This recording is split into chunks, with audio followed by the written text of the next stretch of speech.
Hello everyone, welcome to my channel. तो आज की वीडियो में हम बात करने वाले हैं India's relations with neighbourhood. India के रिलेशन देखेंगे नेबरहुड के साथ। SAARC, Gujral doctrine, look east act, east look west, ये सारी चीज़ें हम देखेंगे।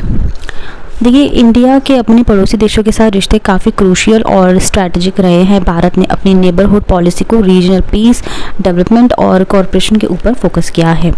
सबसे पहले हम देखेंगे सार्क के बारे में, south Asian association for regional corporation. देखिए, सार्क एक रीजनल ऑर्गेनाइजेशन है जिसमें साउथ एशिया के 8 देश होते हैं।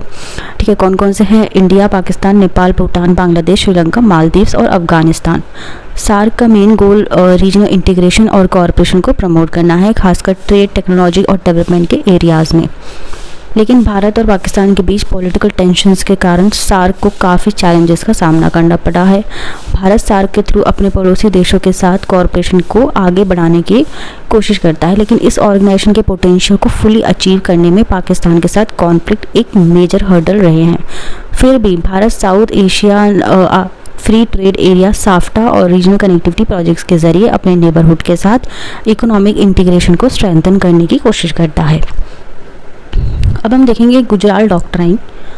1990s के दौरान भारत के विदेश मंत्री आई.के. गुजराल ने भारत के पड़ोसी देशों के साथ रिलेशन को स्ट्रेंथन करने के लिए एक पॉलिसी दी जिसे गुजराल डॉक्ट्राइन कहते हैं। इस डॉक्ट्राइन के 5 प्रिंसिपल थे, जिनमें से सबसे इम्पॉर्टेंट ये है कि भारत अपने छोटे पड़ोसी देशों के साथ बिना रेसिप्रोसिटी यानी कि दो तरफा फ़ायदे की शर्त के रिश्ते सुधारेगा। मतलब भारत अपने पड़ोसी देशों को मदद करेगा बिना इस बात की उम्मीद के कि बदले में उनसे कोई स्पेसिफिक फ़ायदा हो। सो गुजराल डॉक्ट्राइन के तहत भारत का फोकस ये था कि पड़ोसी देश उनको एक फ्रेंडली और हेल्पफुल पावर के रूप में देखें और रीजनल स्टेबिलिटी और डेवलपमेंट को आगे बढ़ाया जा सके। इस डॉक्ट्राइन को काफ़ी हेल्पफुल रहा था ये, जिसमें बांग्लादेश, नेपाल, श्रीलंका जैसे देशों के साथ रिलेशन सुधारने में। अब हम देखेंगे look east act, east policy.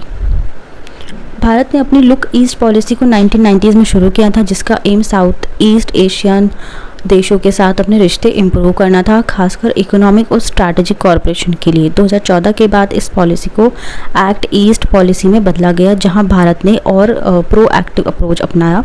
तो एक्ट ईस्ट पॉलिसी के तहत भारत आसियान कंट्री जैसे कि इंडोनेशिया, थाईलैंड, वियतनाम के साथ ट्रेड कनेक्टिविटी और स्ट्रैटेजिक पार्टनरशिप्स को स्ट्रेंथन कर रहा है। इसका फोकस सिर्फ इकोनॉमिक टाइज पर नहीं, बल्कि सिक्योरिटी, कॉरपोरेशन, कल्चर एक्सचेंज और कनेक्टिविटी प्रोजेक्ट जैसे कि इंडिया, म्यांमार, थाईलैंड हाईवे पर भी है।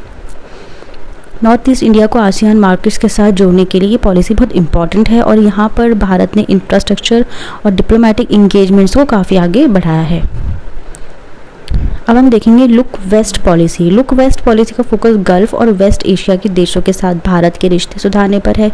गल्फ कॉरपोरेशन काउंसिल जीसीसी के देश जैसे कि सऊदी अरेबिया, यूएई, कतर और ओमान भारत के लिए एनर्जी सिक्योरिटी के लिए काफ़ी ज़रूरी हैं। इस पॉलिसी के थ्रू भारत अपने ऑयल इंपोर्ट्स के अलावा ट्रेड, इन्वेस्टमेंट और सिक्योरिटी पार्टनरशिप्स को भी आगे बढ़ा रहा है। लुक वेस्ट पॉलिसी का एक और इम्पॉर्टेंट एस्पेक्ट भारत के मिलियंस ऑफ एक्सपेटरिट्स हैं जो वेस्ट एशिया में काम करते हैं। सो इन माइग्रेंट वर्कर्स के थ्रू रेमिटेंसेस भारत के लिए एक मेजर इकोनॉमिक फैक्टर हैं। भारत गल्फ के साथ अपने रिश्ते को स्ट्रैटेजिक और इकोनॉमिक इंटरेस्ट के हिसाब से डाइवर्सिफाई कर रहा है, खासकर डिफेंस और टेक्नोलॉजी के एरियाज़ में भी। सो इन एरियाज़ में भी कॉरपोरेशन काफ़ी बढ़ाया जा रहा है। तो भारत अपने पड़ोसी देशों के साथ अपने रिश्ते को बैलेंस, पीस और म्यूचुअल डेवलपमेंट पर फोकस करके आगे बढ़ता रहा है। SAARC, Gujral doctrine, act east policy, look west policy के जरिए भारत ने रीजनल और इंटरनेशनल प्लेटफॉर्म्स पर अपने नेबर्स के साथ ट्रेड, सिक्योरिटी और कनेक्टिविटी को स्ट्रेंथन करने की कोशिश की।